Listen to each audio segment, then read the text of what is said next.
Hello friends, welcome to my online classroom channel. और आज इस वीडियो में मैं आपको एक्सप्लेन करने वाली हूँ क्लास 8 एनसीईआरटी का चैप्टर 2 अंडरस्टैंडिंग सेकुलरिज्म। ये जो चैप्टर है आपका सिविक्स का चैप्टर है।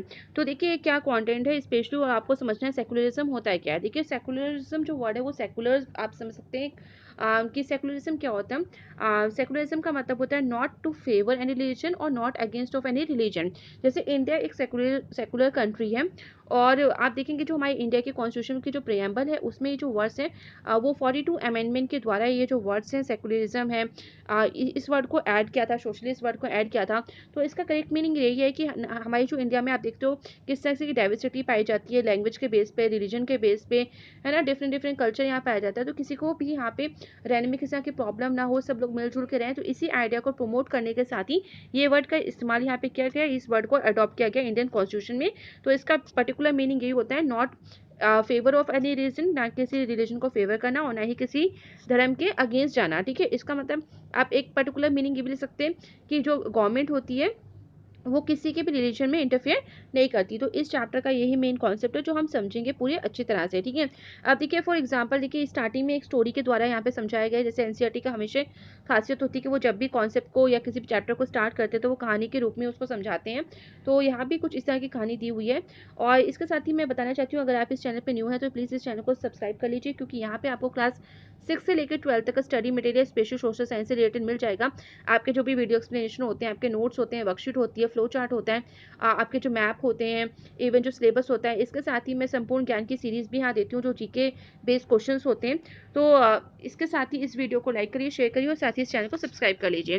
तो देखिए ये स्टोरी जो है एक हिंदू और मुस्लिम की है, कि किस तरह से आप सपोज करिए आप एक तरह से हिंदू और मुस्लिम कम्युनिटी को बिलोंग करते हैं, रिलीजन को बिलोंग करते हैं, फॉलो करते हो। आप यूनाइटेड स्टेट्स ऑफ अमेरिका के किसी भी पार्ट में रह रहे हैं जहाँ पे ज़्यादातर जो है क्रिश्चियंस फंडामेंटलिज्म जो है वो काफ़ी ज़्यादा पावरफुल है। मेजोरिटी में जो देखा जाए यूनाइटेड स्टेट्स ऑफ अमेरिका में तो क्रिश्चियन रिलीजन को फॉलो करने वाले लोग रहते हैं। और किस तरह के क्रिश्चियनिटी को, फंडामेंटलिज्म मतलब होता है कट्टरवाद। ठीक है, एक स्ट्रिक्ट बिलीफ रखते हैं वो अपने क्रिश्चियनिटी में, और दूसरे धर्म को थोड़ा सा आप कह सकते हो कि इग्नोर करते हैं, वो अपने धर्म को ज़्यादा सुपीरियर समझते हैं। तो suppose that despite being a US citizen no one is willing to rent their house to you. इसके साथ ही अगर आप यूएस के सिटीजन नहीं है तो वहाँ पे आपको किराए पे घर भी नहीं मिलेगा। तो आपको किस तरह की फीलिंग होगी, आप किस तरह से फील करोगे, क्या आपको इस चीज़ से नाराज़गी नहीं होगी। देखिए रिसेंटफुल मतलब होता है नाराज़गी, तो आप ज़रूर इस बात से नाराज़ होगे। तो what if you decided to complain against this discrimination and were told to go back to India. इसके साथ ही देखिए आप इस तरह के जो डिस्क्रिमिनेशन होते हैं वहाँ पे कहाँ जाके आप कंप्लेन करोगे इसके अगेंस्ट, और आपसे अगर बोला जाए कि आप जाओ इंडिया वापस जाओ, तो what this not make you feel angry, तो क्या आपको गुस्सा नहीं आएगा। तो you anger could take two forms. तो इस वजह से जो आपका गुस्सा है वो दो फॉर्म ले सकता है। First, you might react by saying that Christians should get the same treatment in places where Hindus and Muslims are in a majority। तो गुस्से के रूप में आपसे एक बात ये निकल सकती है कि आप कह सकते हो कि ठीक है, जैसा आप हमारे साथ बिहेव कर रहे हो वैसे जहाँ पे हिंदूज और मुस्लिम जिस एरियाज में ज़्यादा रहते हैं, इस धर्म के लोग जहाँ ज़्यादा रहते हैं, वहाँ पे अगर क्रिश्चियंस होंगे तो हम भी उनके साथ ऐसा ही व्यवहार करेंगे।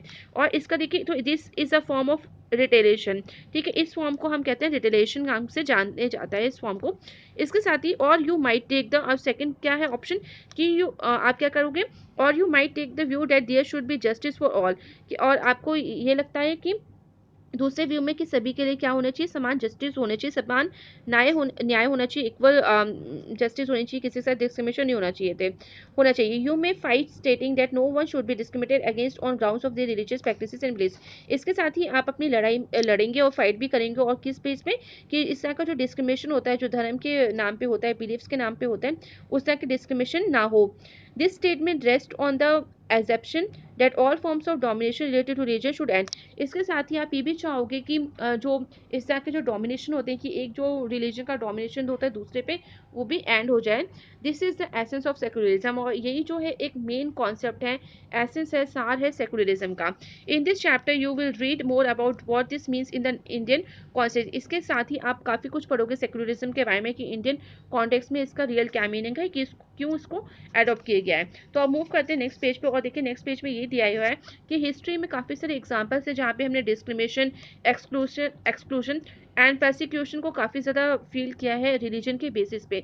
तो डिस्क्रिमिनेशन देखिए, जैसे कास्ट सिस्टम था, किस तरह से भेदभाव होता था रिलीजन के बेस पे, इसी तरह से देखिए एक्सक्लूजन क्या होता है। तो एक्सक्लूजन में आपने देखा होगा कि किस तरह से लोगों को एक्सक्लूड किया जाता है, बहिष्कार कर दिया जाता है, उनको उनको समान इक्वल राइट्स नहीं दिए जाते हैं, परसिक्यूशन किया जाता है, उनका एक्सप्लोटेशन होता है, उत्पीड़न किया जाता है on the ground of the religion.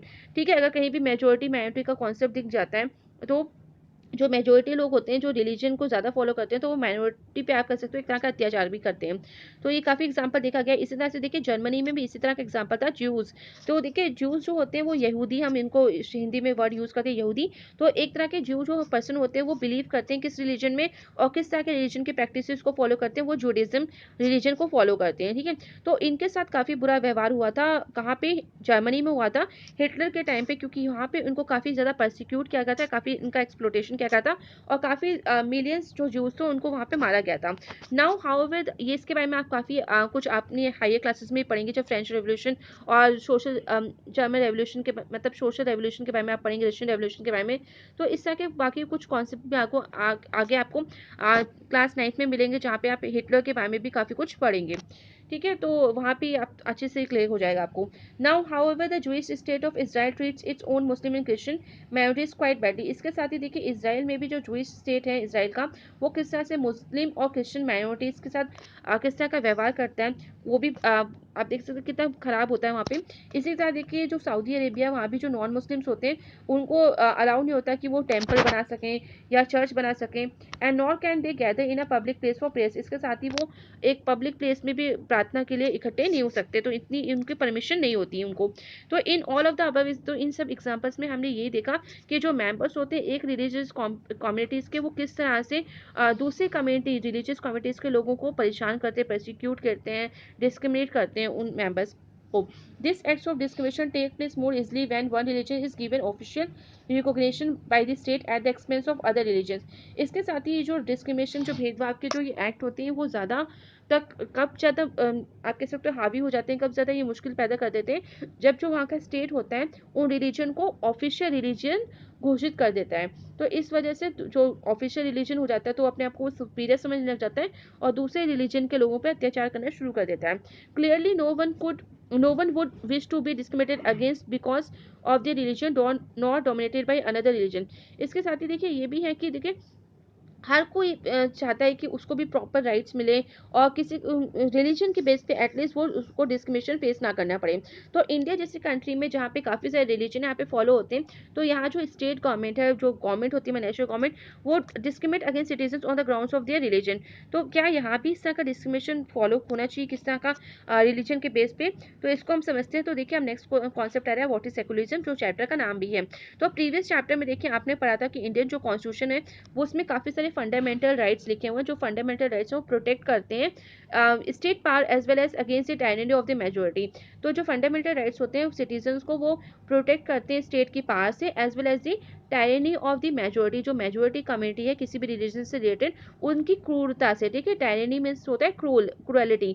ठीक है, कि किसी तरह वो बुरा व्यवहार करते हैं, क्रूरता करते हैं, तो उसको उनका बचाव किया जाता है किनका? माइनॉरिटी कम्युनिटीज़ का, जो डिफरेंट डिफरेंट रिलीजन को बिलोंग करते हैं, फॉलो करते हैं। तो इंडियन कॉन्स्टिट्यूशन जो है वो काफ़ी ज़्यादा अलाउ करता है इंडिविजुअल्स को हमारी कंट्री में कि वो फ्री हैं कि अपने जो भी रिलीजियस बिलीव्स हैं, जो भी धर्म वो चाहते हैं उसको फॉलो करें, उसको प्रैक्टिस करें, और कोई भी उनके धर्म में इंटरप्रेट नहीं करेगा, मतलब दखल अंदाजी नहीं करेगा।